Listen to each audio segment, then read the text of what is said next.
আজি মই এটা ভাপত দিয়া মাছৰ ৰেচিপি বনাবলৈ লৈছোঁ। এইটো বনাবলৈ একেবাৰে সহজ। লাগিব আধা কাপ ফুলৰ কম হ'লেও বনাই সৰিয়হ গুটি এইখিনি মই ভালদৰে ধুই লৈছোঁ। ধুই লৈ মিক্সাৰ গ্ৰাইণ্ডাৰত পেষ্ট কৰি লৈছোঁ। আৰু লাগিব এটা পিঁয়াজ মিডিয়াম চাইজৰ, কেইফুটামান নহৰু, এটুকুৰা আদা, দুটা জলকীয়া লৈছোঁ। তাৰপিছত এইখিনি ভালদৰে পেষ্ট কৰি লৈছোঁ।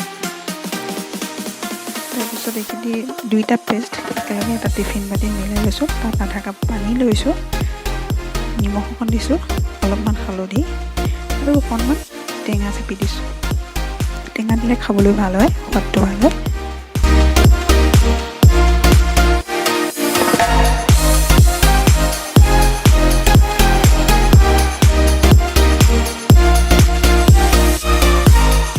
তাৰপিছত মই লৈছোঁ মাছ 4 পিচ। মই 4 পিচে লৈছোঁ, আপোনালোকে কিমান লৈ নিজৰ কথা, কি পিচ খায়। তাৰপিছত এইখিনি ভালদৰে মিলাই ল'লোঁ, সানি লৈছোঁ তলে ওপৰে সমানে।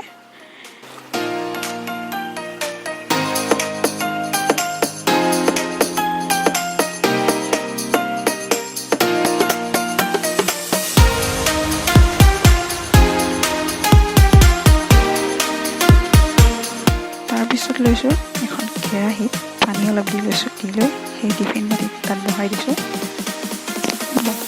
আধা ঘণ্টাৰ কাৰণে দিবলৈ দিছোঁ।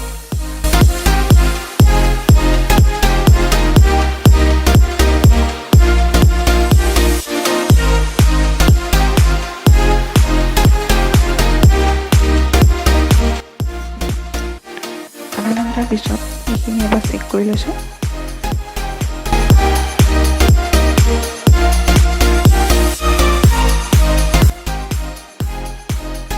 এইখিনি হৈয়ে গ'ল, সিজি গ'ল ভালদৰে, বৰ বেছি দিন নালাগে সিজিবলৈ।